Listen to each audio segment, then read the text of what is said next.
everybody, my name is Imogen Hare and I am the Client and Artist Liaison at Gazelli Art House. Thank you all for joining us tonight to celebrate Nancy Baker Cahill's residency at Gazellio. It's been a real honor working with you and watching you push boundaries creatively and technically in creating a video art piece for us, using many different technologies and mediums actually, including paper, graphite, photogrammetry, Cinema 4D, Embergen, Houdini, After Effects, Premiere Pro, and a lot of electricity, maybe not. Gazellio has organized a program this evening which will begin with an insightful talk titled Revealing Realities between Nancy Baker herself and Irini Papadimitriou to discuss her practice and a variety of subjects and themes that she explored when creating her piece for the residency, The Quivering and Lively Nerve of the Now. Following the talk, we will be showing an exclusive screening of the work, making you all part of the very first viewers of the video. We will also then, after the viewing, have time for some Q&A questions, so please keep them kind of in mind for afterwards. Please also note that tonight we are surrounded by works of amazing artists that are part of a primary show that we are putting on this week called New Mythologies. The exhibition looks at different modes of storytelling in visual art, with each work containing strong narrative elements that allude to various ancient and contemporary mythologies. Before I hand it over to Nancy and Irini, for those of you who are not as familiar with her work, Nancy Baker Cahill is an award-winning interdisciplinary artist whose hybrid practice focuses on systematic power, consciousness, and the human body. She creates research-based immersive experiences, video installations, and conceptual blockchain projects rooted in the history of drawing. Just as innovative in her field, Irini Papadimitriou is a curator and currently creative director at Future Everything.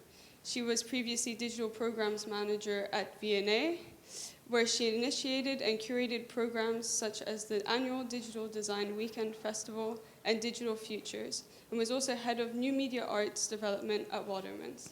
So thank you very much. I'll hand it to you both. Thank you so much, Imogen. And I guess thank you to Mila and the Gazelli team for having us here. Thank you so much. Yeah. And Nancy, it's such a great pleasure to be here with you. And I'm not going to give away too much about the work that will be screened later, but I guess what I would like to start with is something that comes from Clarice Lispector's book, obviously, Agua Viva, that we will be talking a lot about here today, where she says, I let myself happen. And it's something that kind of came to my mind when I was experiencing your work, which, as we were saying before, I hope everybody will see that in a while. Like, it's this kind of moment where you kind of, you find yourself in front of something that, and you feel that you can let go and be taken into it. And this is very much a journey that I felt that I had with this work, but I would love for you to tell us a few words first about, how everything, because there are so many things that make it happen as well. So it'd be great to hear that from you first. That's a fantastic quote to start with. Has anyone here read Agua Viva by Clarice Lispector? Few people, yeah? Okay, well, if you've read it, you know probably immediately why it's such fertile creative territory to play in. And so much of what, basically, I don't want to diminish the book by calling it stream of consciousness, but there is a directness in this text where she's a Brazilian writer and she is writing about her thoughts and experiences as they happen, as she lets herself happen. So there's a focus on temporality, on the ineffable now, the now that is never, that is always, and that's something else that I'm dealing with in this piece. And in doing so, when she says, I let myself happen, I think what she's really talking about is surrendering, rather than fighting against let's call it animal instincts, instincts that are not necessarily sanctioned by the larger culture. She surrenders herself to nature, to her nature, to consciousness. And I think that so much of what she's talking about and dwelling in is her own consciousness and her awareness of that timelessness that is almost impossible to name, to capture. And she is a painter, she's an artist, but as a writer, she describes her words as her fourth dimension. And I think it's that fourth dimension, that space that's so difficult to name, to access, where she lets herself happen. And I think that what's so beautiful about the idea of anyone letting themselves happen is that it opens up the possibility for us, we, the readers, to let ourselves happen and to recognize ourselves in that liberated state, because, and we can talk about this, but I think this is something that's very challenging in this moment. And it's not something that we are, one, encouraged to pay attention to, and in some cases are not allowed to, for a variety of reasons, so. And what I was actually about to say as well, that's another thing that kind of comes to mind from your work, and I guess it's something that I would like to discuss a little bit more widely in your practice as well, this kind of taken into different realities and kind of unveiling different realities as well, which I found is the case with Agua Viva as well, in terms of how Clarice is living her paint, as we were saying, for words, but again, it's a very fluid work, and it's something that is experienced not as necessarily as reading a book, but actually as kind of, experiencing a piece of art, yeah, or like abstract, etc. And what I think she says at some point, which I find really interesting, and I wanted to bring here in terms of in the context of your work, is how these kind of worlds that might be abstract or might have different elements can open up different realities. And that's something that I think you do in terms of dealing with ideas around power, injustice, etc., and then reflecting what is happening. So, yeah. Thank you. Yeah, I love that. That's a beautiful thing to say. Well, I think the key, the sort of maybe the point of intersection or overlap is that her book is genuinely immersive.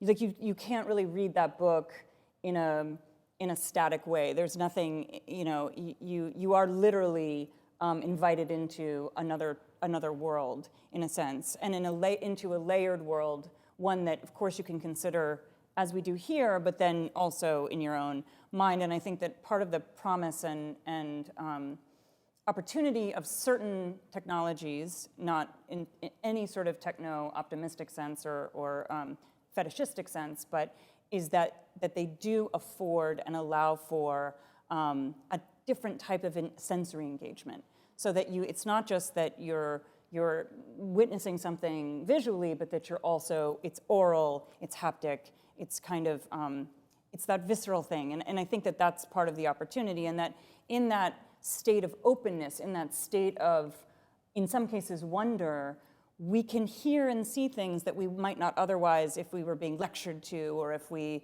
just read a headline or whatever. We can experience these things with a different level of sensitivity and nuance, and yet it does allow, like, for example, with augmented reality, you can say, well, yeah, it's just a digital layer over whatever this reality is, quote unquote, which I know is a contested idea in the first place, but in fact, it can actually augment that. It's well named, it actually can augment that experience and open and sort of serve as a kind of portal into a different consideration.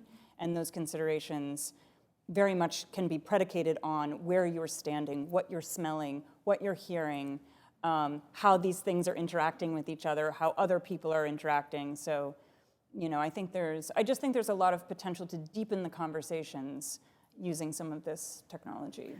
I'm glad you mentioned augmented reality, because I wanted to ask you about that, because you've been doing a lot of work around that, and I find that it's interesting how you also deal with public space in that sense as well, which is something that I've been interested in terms of how do we deal, with these technologies and like what comes, or the architectures behind all of, and not necessarily augmented reality, but thinking about artificial intelligence, machine learning, all of this.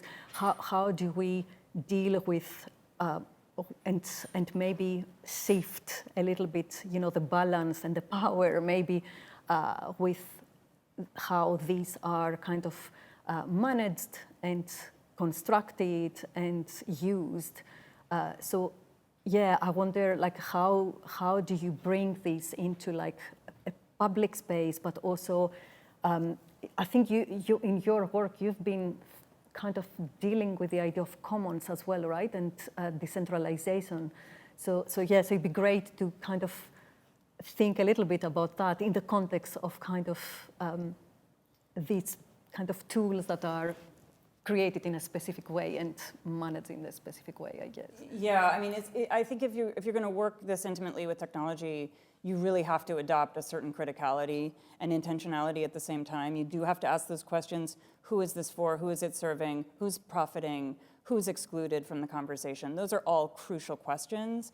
And so any kind of like public intervention that deploys these technologies, I think has to be done so really thoughtfully.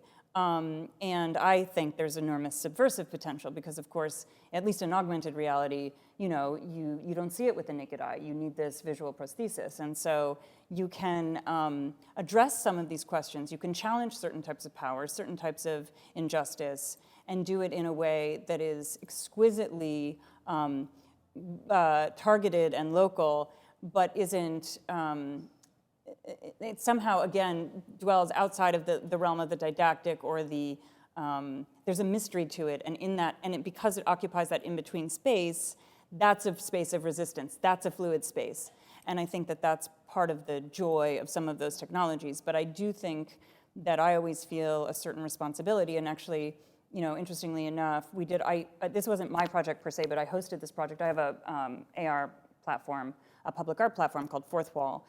And I was approached by two incredible artists in Los Angeles, Cahill and Rafa Esparza, who had put together a whole campaign for basically people who were held for human rights violations in immigrant detention centers, which it turns out are all over the United States, which comes as no surprise. But they wanted to do a skywriting campaign, and they did do a skywriting campaign on July 4th, 2020, which was wonderful, but that's even more ephemeral than AR. So we wanted to memorialize those and keep those messages. These were skywritten messages of hope and solidarity above these detention centers. And they had been contributed from about 80 other artists. They'd called different phrases of solidarity. So we created them as AR skywriting. And when we were geolocating them in these various spots, some of the artists, many of whom were undocumented, were very concerned about being tracked, being traced. And that's the thing about geolocation. It depends on GPS. So of course you can be located any number of ways. We now know this, and this is something that's going on, as we speak. But I had to really, I had to reassure them that part of when we created this app, one of the objectives, one thing that was like a red line for me was we were not going to collect any user data. Just in this small, tiny little way, refusing to participate in that practice. But I think, it's a dance. It's a complicated dance because there's so much power inherent in the tools themselves, and yet none of them are neutral, as we all know, and you don't want to end up serving the wrong audience, let's put it that way. Exactly, and which takes me back to Agua Viva, actually, and yeah, as a really powerful piece of work, and I was wondering, like, why Agua Viva? How did you decide to, oh my gosh. to bring that? Oh, it's one of these books. I highly recommend this book to everyone here. It's a short book. It won't take you long, but it will leave an indelible impact. I was telling Irini, I first read it in 2016 and was just knocked backwards by it. I was so moved and inspired by her bravery, by her embrace of the abject, by her sort of acknowledgement and celebration of her own animal instincts and desires. None of which, I mean, I think this book, I meant to find out when I think it was published in the 70s. I don't know. I don't remember. Unfortunately, was it the 70s? Yeah. So, yeah, maybe it's, I don't know, who knows. And at the time, I was in a moment in my practice where I basically read it and I felt completely seen and understood. And I felt like, oh my God, I've just found someone who writes the way that I draw. And that connection felt like a kind of a profound kinship that I'd never really experienced with another writer. So that was, and then of course, when I find something like that, I devour it. She always talks about, devouring things, and I, underlined, dog-eared the whole thing. And I referred back to it frequently. I did a TED Talk. I quoted her in the TED Talk. She has this wonderful quote where she says, "I'm interested in what's lurking behind thought."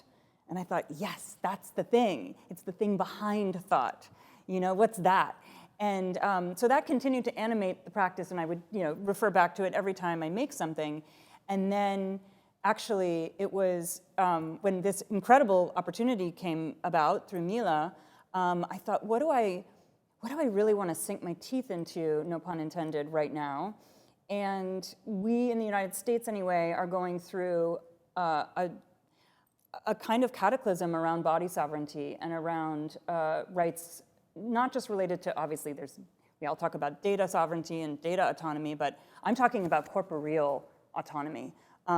Legislators with no understanding of bodies, making decisions and legislating our bodies, and justices, judges doing the same. And I was telling Irini, even just last week, the Missouri State House of Representatives passed a law that legislates what elected state Congress people can wear to work. And this is the United States. So this is like, this is cataclysmic. And of course, I'm sure you all know I'm also talking about the overturning of Roe. So it felt to me like now is the moment. Now is the moment to reclaim a kind of agency and bravery around embodied desire, and embodied desire that is not recognized, sanctioned, or celebrated in a culture that is marching toward fascism. So I thought, yeah, let's mix it up. Let's like get into it with Clarice and really, see this as an enormous gift and as an enormous point of inspiration and dialogue and discourse, and maybe even look inward and think about like my own desire and my own animal instincts, and try and have a kind of visual and oral dialogue with her across time. And I think she would appreciate that sort of collapsing of time and space in that conversation. Yeah, definitely. As I was saying before, I would have loved to see what Clarice would think. I know you hope she'd like it. I mean, she might, who knows? But I'm sure she would. I'm sure she would have opinions. She has a lot of opinions. But also, I think it's interesting to. It's something that I've been thinking recently as well, and I think I did mention before that this conversation came up from like a few people saying that, what is the state with media art today? And it's really interesting to, just think how. How younger generations of artists are responding as well, but also how they might be engaging with these kind of technological spaces, but also with in more fluid ways as well, and kind of maybe responding to like a broader kind of need to kind of rethink not just our technologies, but also the way that we kind of think about many things like humanism, or like, yes. Or like think of even terms like that we take for granted, like Anthropocene, etc., and what perspectives these kind of embody and embed as well, and which is always like a very kind of Western, like white, etc. Oh, totally. So it's really interesting to kind of just think. Not just of this work, but also your work in general, in terms of that, just trying to move, not just, like move also the viewer, I guess, to a different space, right? To a different reality, as we were saying before. Yeah, I think that's the real opportunity, is trying to work in a way that's less orthodox, that allows a different type of engagement, it's one of the, we're actually working on a project right now for an immersive dome. And I think there's an enormous opportunity to play with even cinematic techniques to not force a certain intimacy, but to invite a certain intimacy that we're not accustomed to. And I think that, again, with an eye always on how these things are metabolized and how do we, and for people who, we were talking about access, it's so wonderful that these technologies are accessible and that people can participate in all these different ways.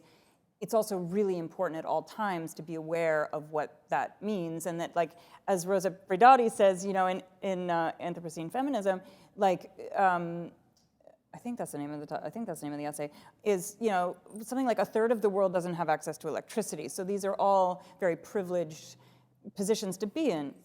Oh, yes, the feminine, yeah, that's what it was. Yeah, reverse. That's the jet lag. But yeah, and I think that that's, I think that that's critically important, actually, in all of it.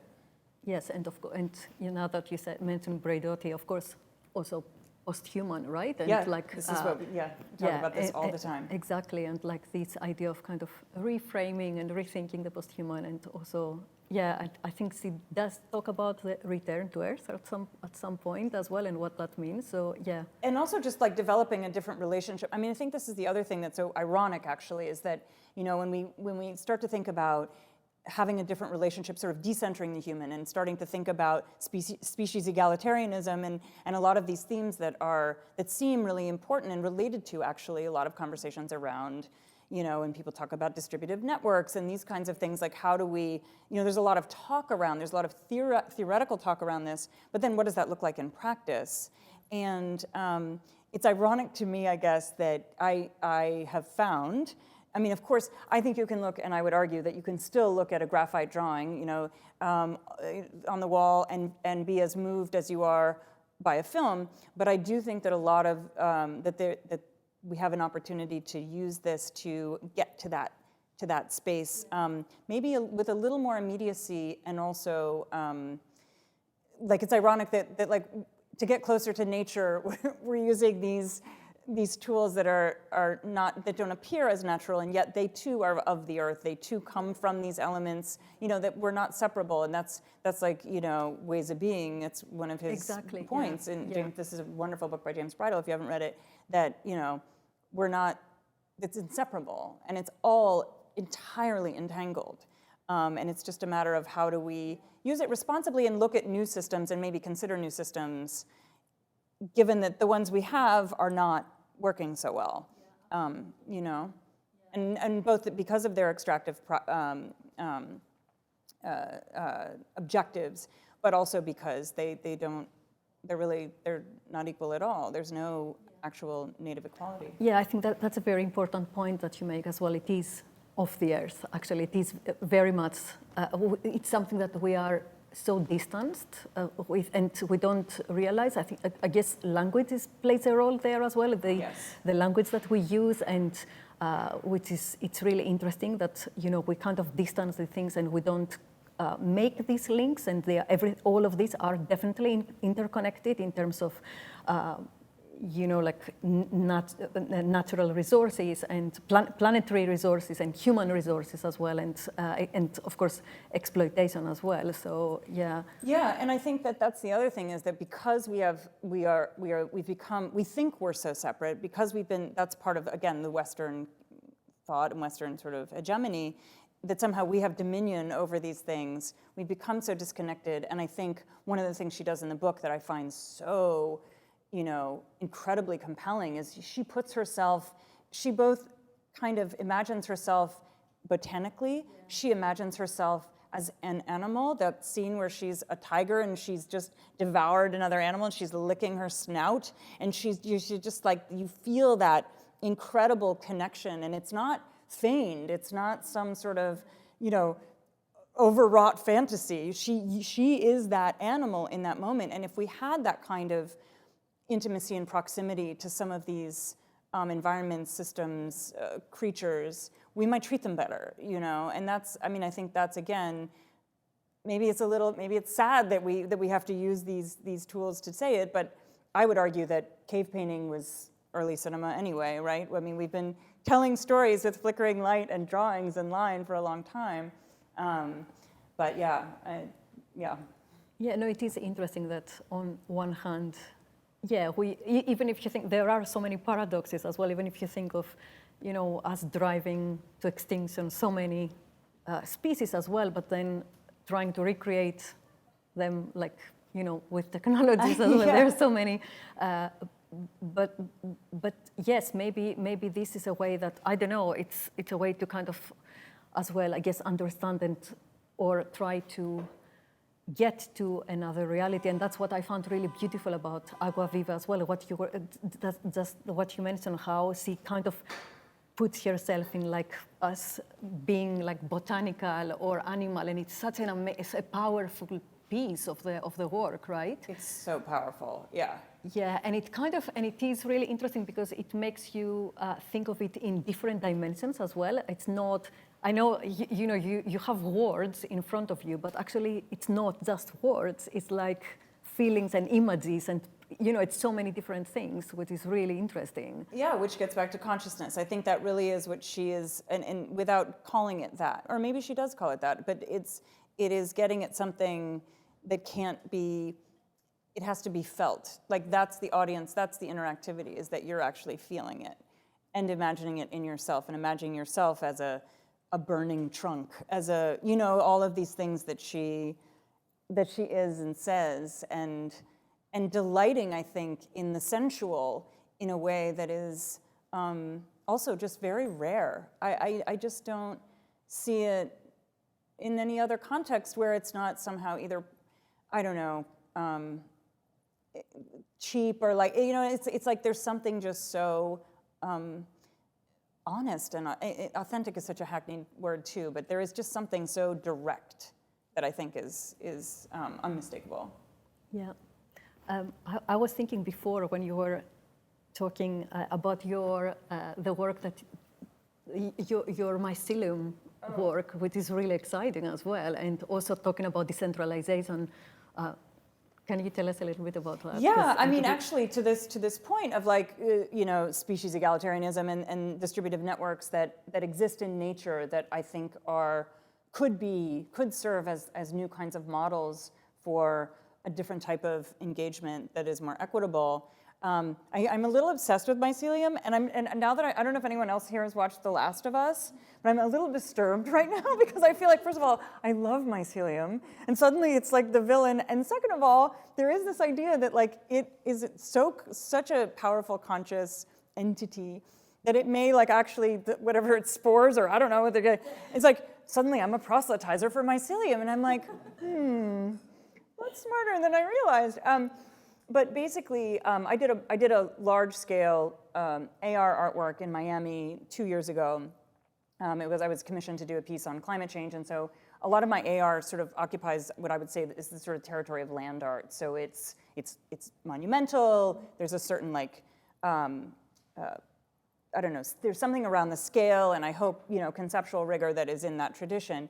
And I wanted to talk about climate justice and climate change in the context of asymmetrical accountability and what a distributive network might look like, and how for us to survive and avoid a sixth extinction, we're going to have to really grapple with our own interconnectedness and interdependence. So I created a piece which is related to the one I'm about to talk to. So it's basically you're looking at the ocean, and a massive mushroom cloud erupts from the ocean surface and then dissolves in the sky into a different type of mushroom cloud, which is, of course, a mycelial network, which also mirrors the internet on some level, and also, you could argue, certain blockchain, or Web3 technologies.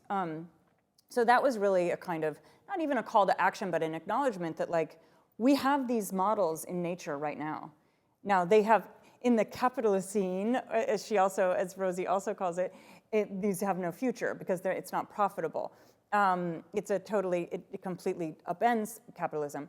But anyway, I just thought this was an interesting point of departure. But then, of course, once I did it, and I really started talking to mycologists and researching mycology and environmental toxicology, I realized, oh, there's so much more to be done here. And so I was very fortunate to receive a grant from LACMA, the Los Angeles County Museum of Art.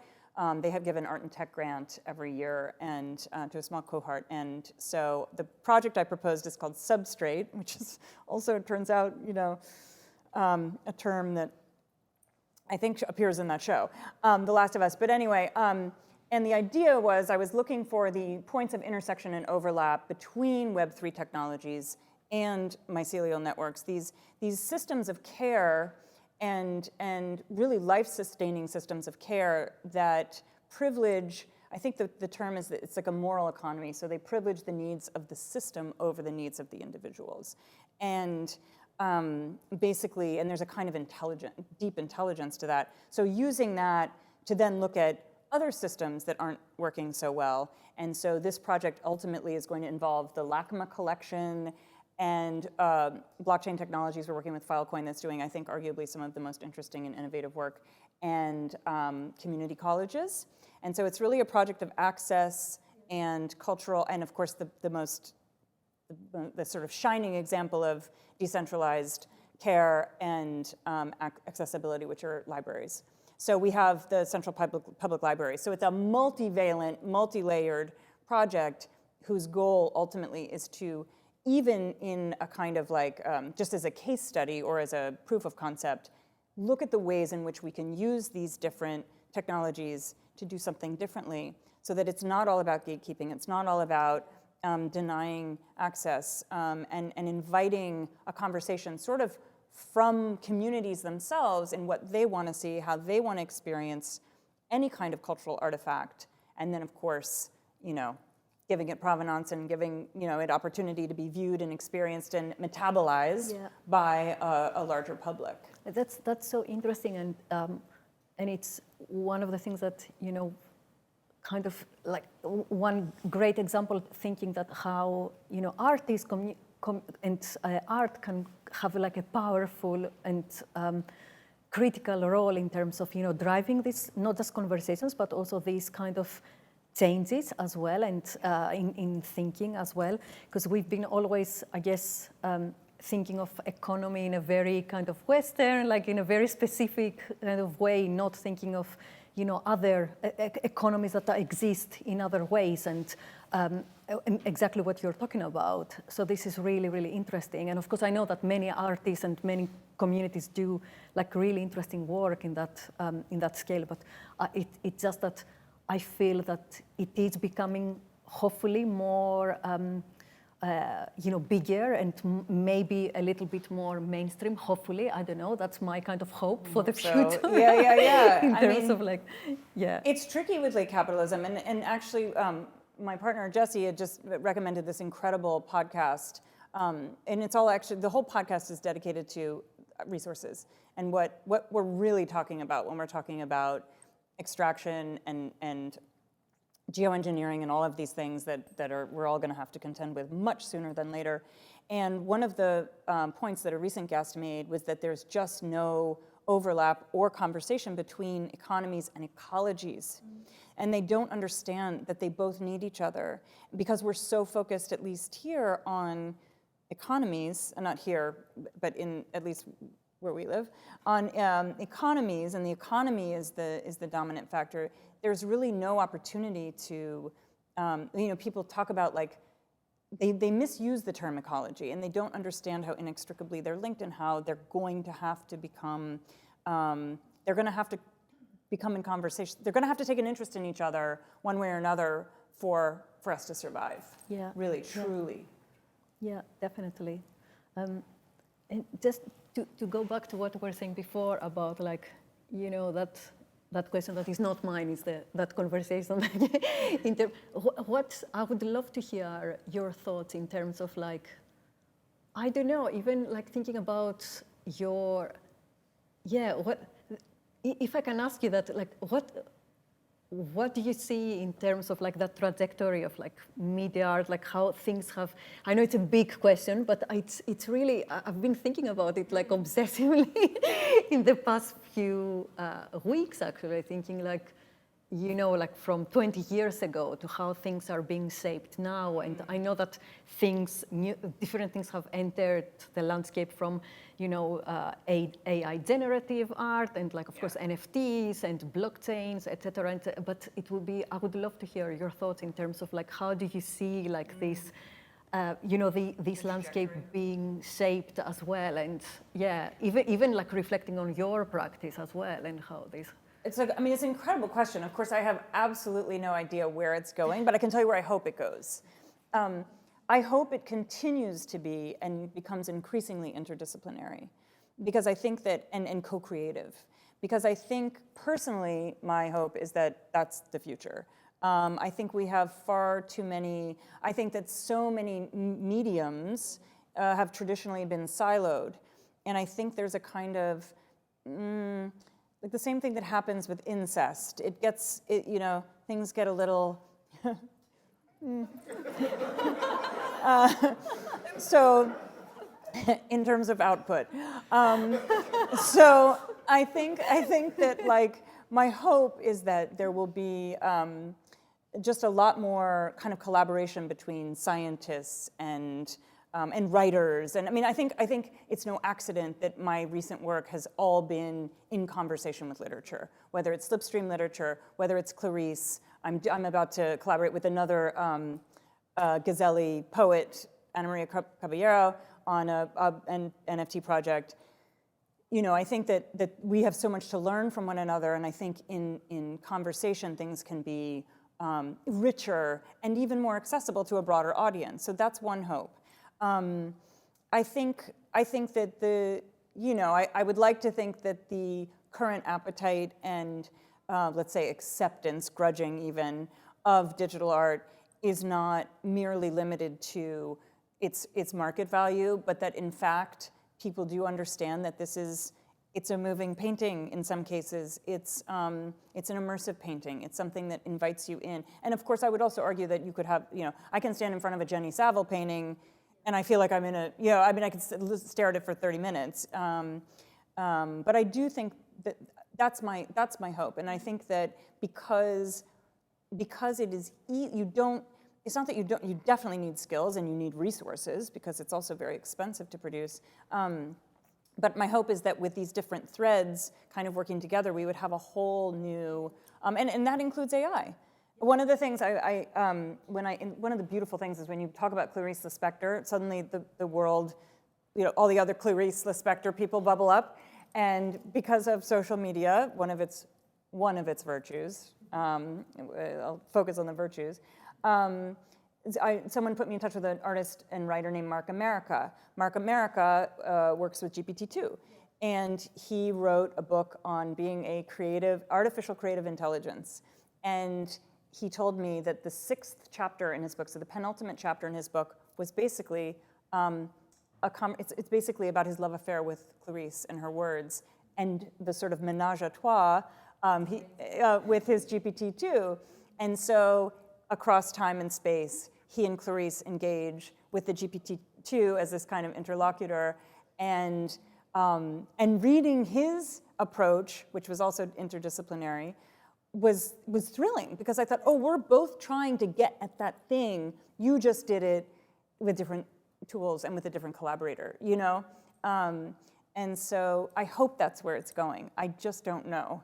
I think the temptation, and I'm vulnerable to this myself. I just went and saw Outernet today, right? And I'm doing this project with Cosm in LA, and there's something about these super sexy, 26K LEDs, and you just think, oh yeah, like give me that, and all the sound and whatever. And I think that's important, and yet, how is that really all that more extraordinary? And how does that induce the same kind of ergonomic awe that a cave would? Walking through a cave with, in Lascaux with a torch. So I think some of it is like, yay, more of this and more acceptance. And then there's also sort of like, and yet we're still storytelling and we're still trying to find ways of sense making. We're still trying to make sense of this madness and this chaos that we're in.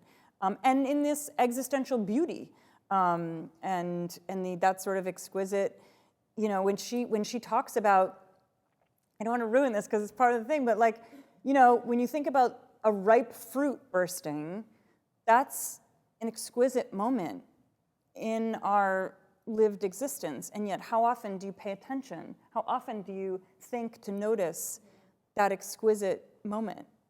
It's not frequent. So, and we're not encouraged to because we go doing this. Yeah.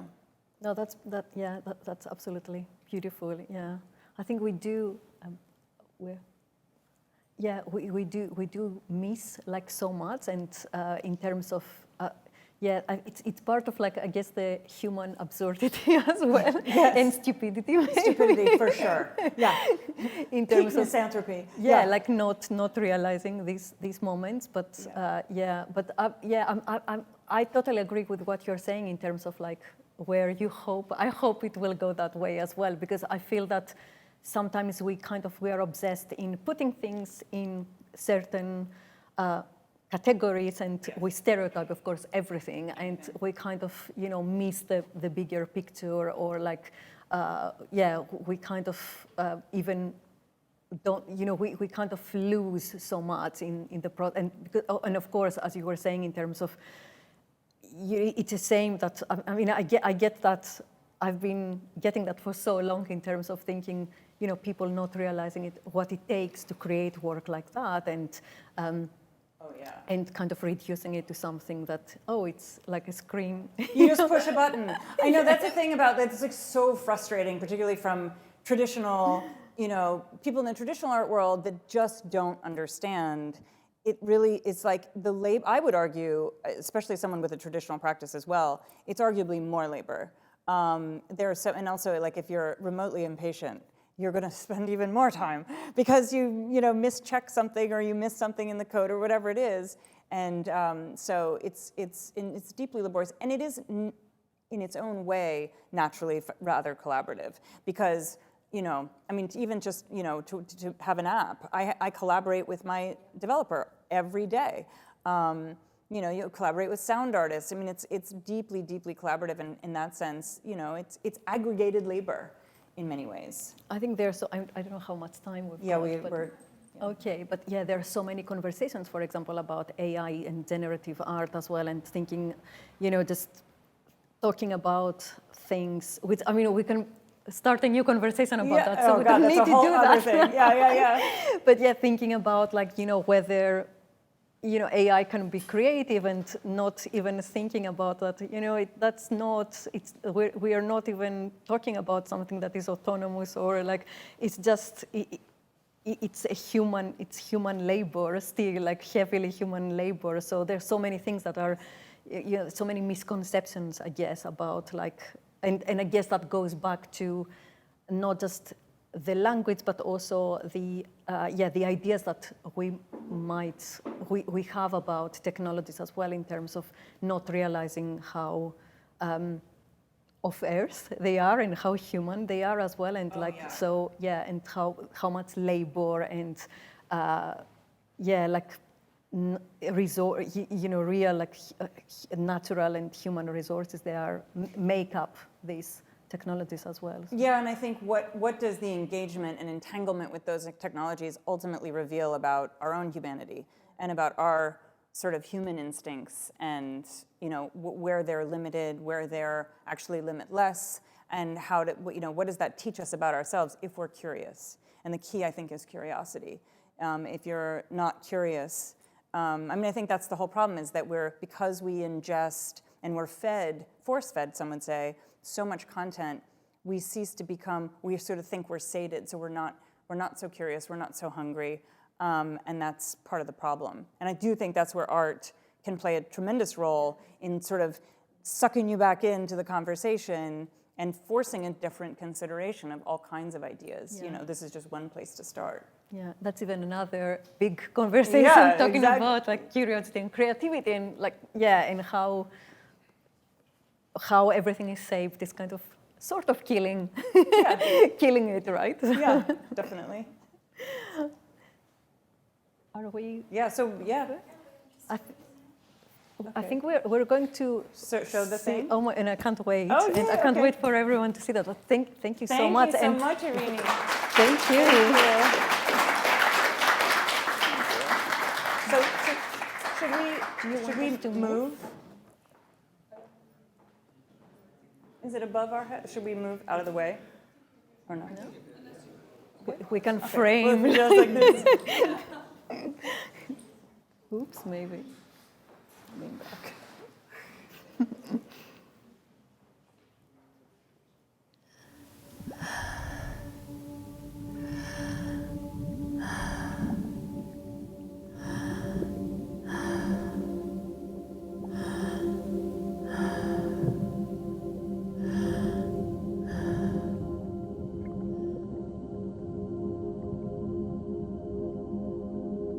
I studied mathematics, which is the madness of reason. But now I want the plasma. I want to eat straight from the placenta.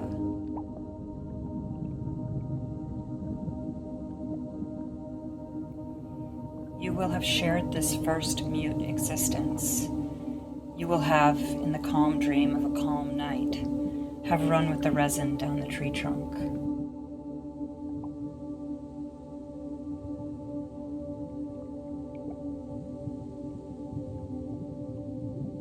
I am before, I am almost, I am never.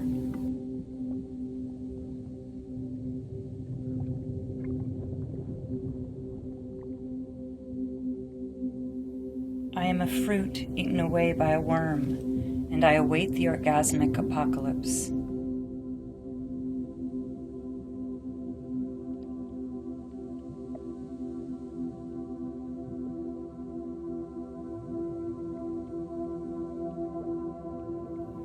For I want to feel in my hands the quivering and lively nerve of the now, and may that nerve resist me like a restless vein, and may it rebel, that nerve of life, and may it contort and throb.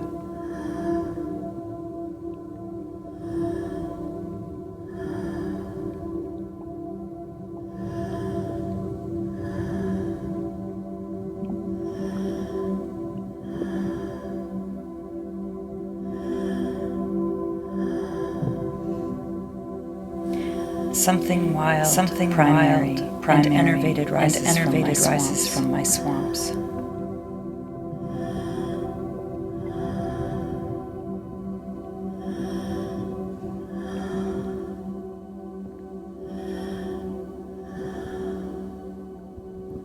Nature is enveloping. It entangles me entirely and is sexually alive.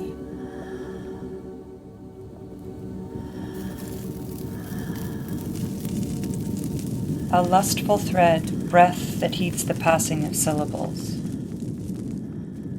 I am a tree that burns with hard pleasure, a lustful trunk, a lustful trunk.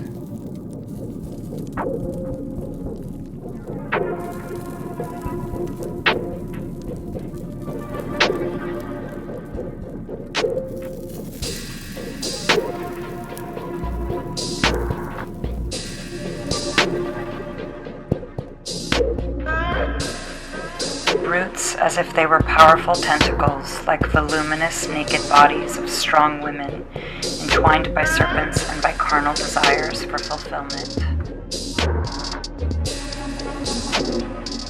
Tortured by voluptuous skies, fury of impulse.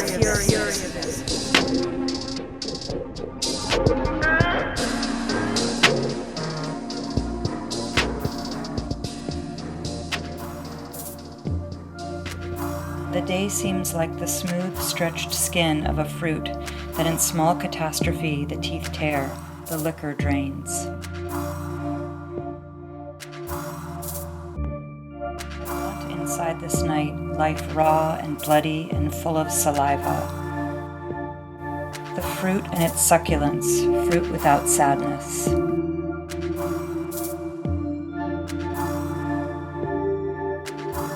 I would so like to die of hell, like to die of hell and exploding, someone exploding. Éclater is better. Éclater.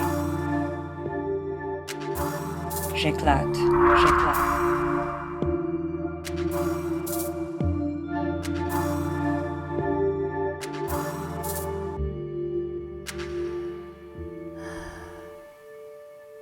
I am unexpectedly fragmentary. I am piecemeal. I am a chair and 2 apples, and I cannot be added up.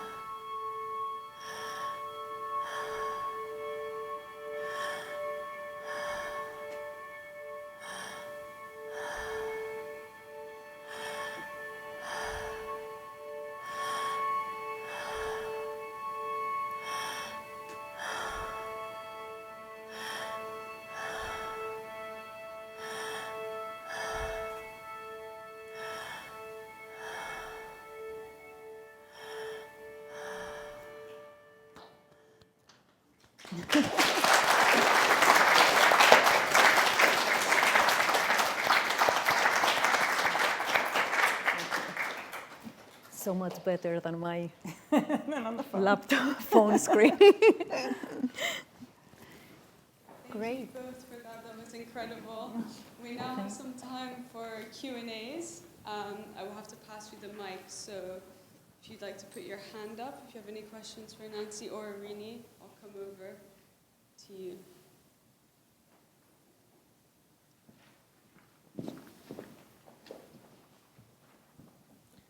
Thank you both. That was a very interesting talk and also amazing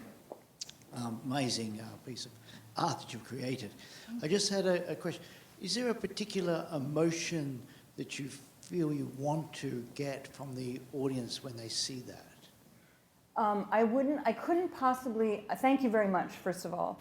I wouldn't ever presume, I would never want to impose that expectation on an audience. My hope only is that it would provoke some kind of recognition or familiarity that might in turn, prompt other conversations.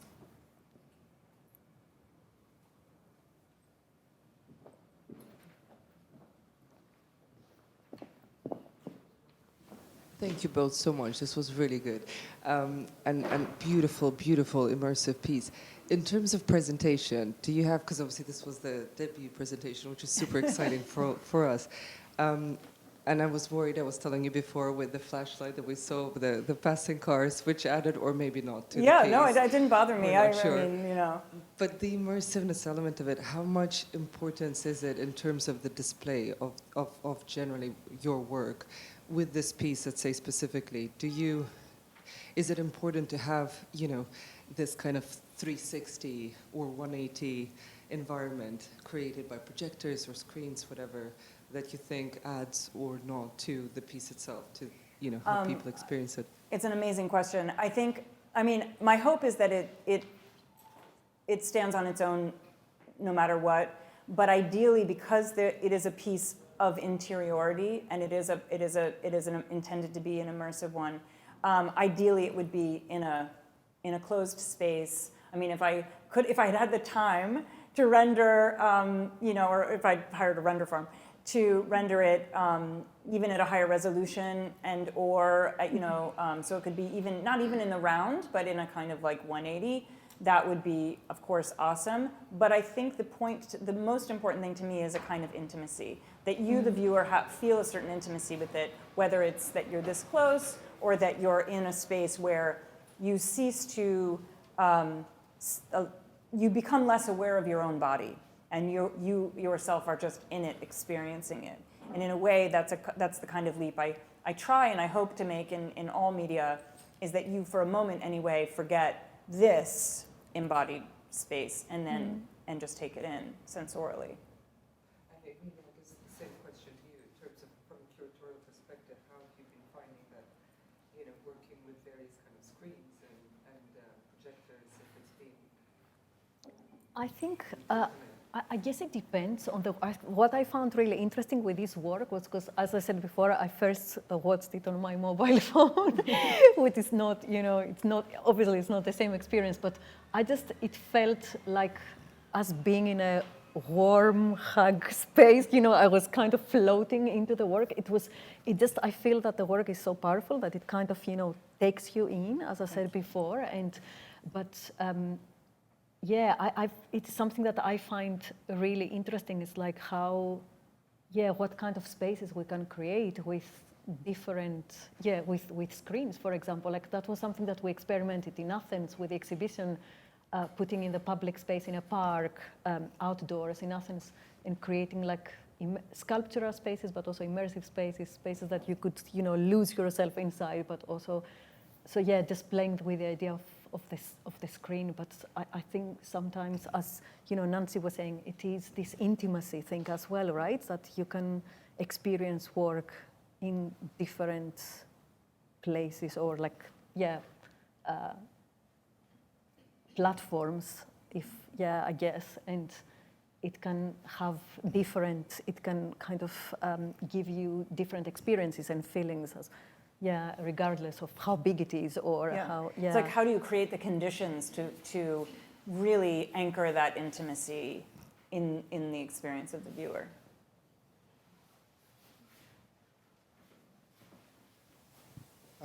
I was curious, I mean, this body of work, I guess, is in dialogue, as you said, with literature, and the spoken word was such a prominent part of this artwork. And I was just curious, when you were thinking about this, and as you think about incorporating spoken word into, as part of a visual artwork, the kind of concerns and thoughts and things that are going on in your mind with regards to either language being kind of a separating factor, or the ability to enjoy it without the audio working. You know, so many people, as you know, particularly with digital art, and we saw this with Matt Collishaw's work at the Artsy auction, which was, you know, incredibly thoughtful, but if the sound was turned off, no one really, or wasn't looking, no one really sort of got the point of the piece. And so I was just kind of, and obviously this work is designed for a broader display than on a phone, we hope. Yes. But I was just curious about, you know, how you as an artist kind of see the challenges of incorporating spoken word and language in your work. I'm so glad you asked that, because actually this was a real point of vulnerability for me. I've never done it, ever. And I actually, there's a funny story that's attached to it. I actually, when I initially imagined this, I imagined text, because I certainly I feel very confident integrating text into any kind of visual filmic medium with no problem, but it felt more intimate to use my voice, that's me breathing. And it really forces you, and I think Clarice would appreciate this, to reckon with your own ability to vocalize and to speak. I mean, these are all her words, which is why it's a cento, which is it's an amalgam, a patchwork, a collage of prose. But I had a funny moment because I felt I do a lot of public speaking, but I just, like most people, can't bear the sound of my own voice. And so I did a voice lesson before I recorded. And the problem is the voice teacher, because it's LA and everybody's very radical. I mean, we did like a lot of vocalization. I mean, like the kind of vocalization that I probably should have, again, very Clarice, like animal vocal. Poor Jesse, I was like, he's probably rocking in a corner like, what has happened? But it was really, really intense. And so when I first recorded it, I brought all that like vim and vigor to the recording, and it was too much. I ran it past my daughter, and she was like, oof. She was like, I love the visuals, but you gotta really turn that down. She was like, it's not serving you. And then you confirmed that. So having to actually pull back and read with a neutrality that allows the language to really sing. Like, if I could have read it in a complete monotone, I'm just incapable of it. But if I could have, I would have, because I think the language is so powerful. And my hope was that it wouldn't be distracting, and it was deeply distracting when I was in actor mode, which is also not something I'm comfortable with. But in the fever of the moment, I was in that mode.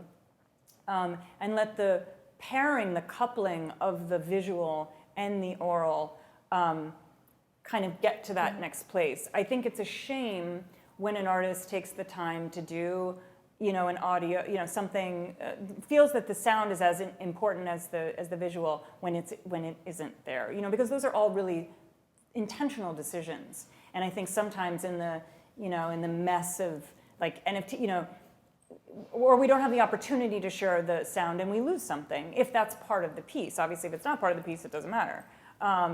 But like, for example, when I've known I won't have access to sound given a certain exhibition, I will sometimes incorporate text because I want to have some language and have language play a certain conceptual role, but we don't need to hear it per se. But it just felt like it called for that. It felt like, if not my voice, it called for sound no matter what. And because so much of it is about that instant and the now and the, I think it would have been a completely different experience if it was just, yes, and of course, and even like with words and incorporated with the visuals, it would have been. I think that, as you say, the sound is just what gives it also that kind of immersion as well. Yeah, I think so. And I think if we see words, we're busy reading them and trying to whereas if we hear them, they're blended in this way that is, all I really wanted to do was give context to why am I making this swamp and this sort of abstract placenta and a burning tree, what? If you just came across that, you'd be like, but if you have some context for it and where these things came from and what they sparked in that interiority, that seems more. But that was the decision. A very narrowly averted dramatic disaster. Yes.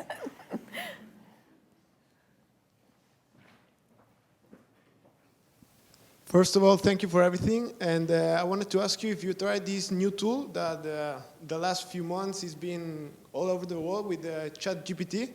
And what do you think about it? That I've been obsessed the last few days. Thank you. Thank you. I have experimented very briefly with it. I think we're going to have to wait and it sounds like a cop-out answer, but I don't mean it to be. It's a different animal than the other GPT. So for example, I collaborated with GPT-3 on my last series, my Substream series, and developed a completely different appreciation for artists that work with AI, particularly text-based AI. Because when I fed it a certain prompt, this was a different series where I described to the AI or to the GPT-3, not ChatGPT, what I wanted to say in the piece, how it was appearing visually, and with that information, it obviously sort of spat back different types of content. And sometimes it was extraordinary, and other times it was the most banal, I was like, ugh. Was this written by an accountant? It was like subject, verb, object. It was so boring. So I realized there's so much, my humanity, my imagination, I had to shape it, edit it. When anything that approached something usable occurred, I was like, okay, good, scene fade to black, we got it. With ChatGPT, that's I think on an order of magnitude, just so much more powerful.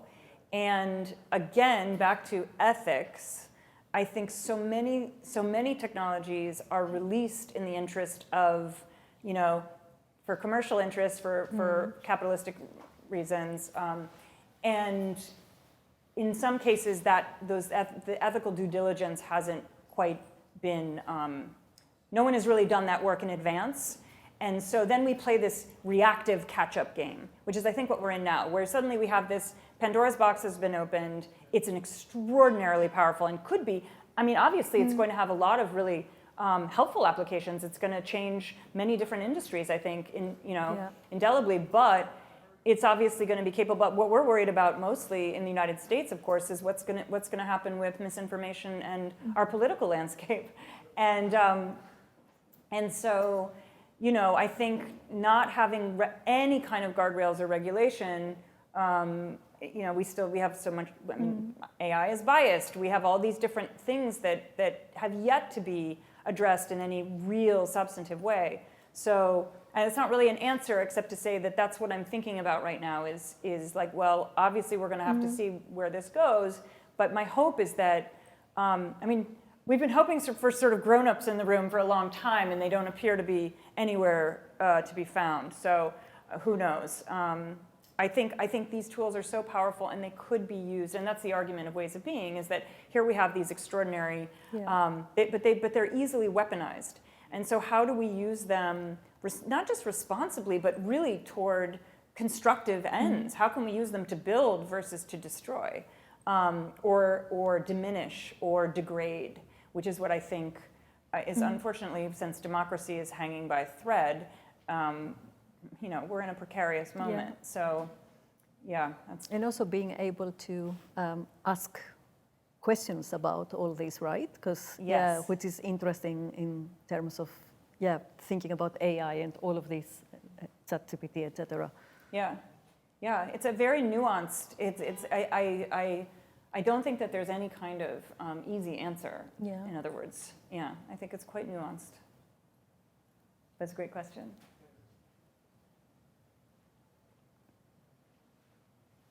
Oh, yes?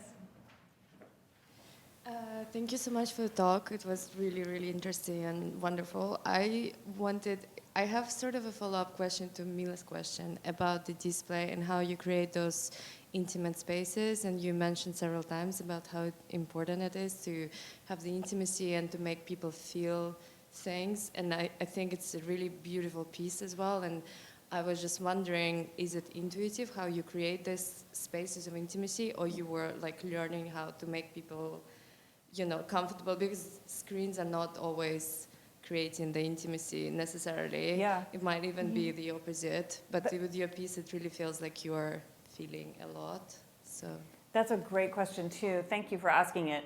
I think back to the original impetus for doing this, when I said she writes the way I draw intuitively. So I don't, when I draw, I put my entire body into it. They're deeply physical drawings. And so there's no sort of clinical, I mean, I certainly step back from it and assess, like, went too far there, or pull this out there, you know. But I guess the same applies here. So and I've been thinking a lot because of this other project I'm doing. There's a filmmaker from the 1920s named Len Lai. And any sort of cinephiles will know who he is. He does this whole filmic collage, but he does something called epidermal cinema. And so the idea to me is, like, how can we make that interface dissolve? How can we take away that boundary, in a sense? Because I don't have it when I draw, so I don't want to have it when I'm making films or videos either, you know? But I don't have any, like, formal cinematic training, so I guess by definition I work intuitively and instinctively, but I also, I guess that's just sort of the way I approach it natively. I don't know, and I'm glad not to know, because if I had a lot of that sort of, you know, orthodoxy in my head, I might be I might be fearful of, you know, doing something that you're not supposed to do. Whereas I just kind of feel like, well, this is just another way of expressing the same idea. Thank you so much. Thank you. Okay, I think if that's all question-wise, we thank Irini and Nancy again for their talk this evening. Thank you.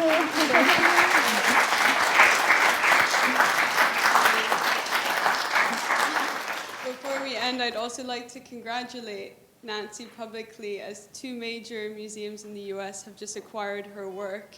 I'm not allowed to say who, sadly, but keep an eye out. So again, thank you. Thank you.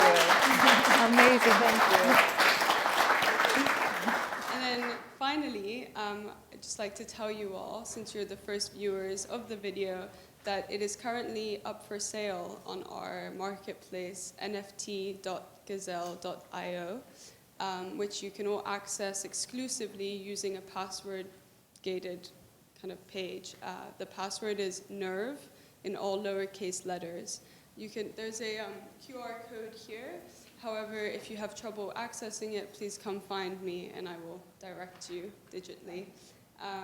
But thank you again, and Thank I hope you all have a lovely evening, and hope to see you soon. Thank you. Thank you. Thank you.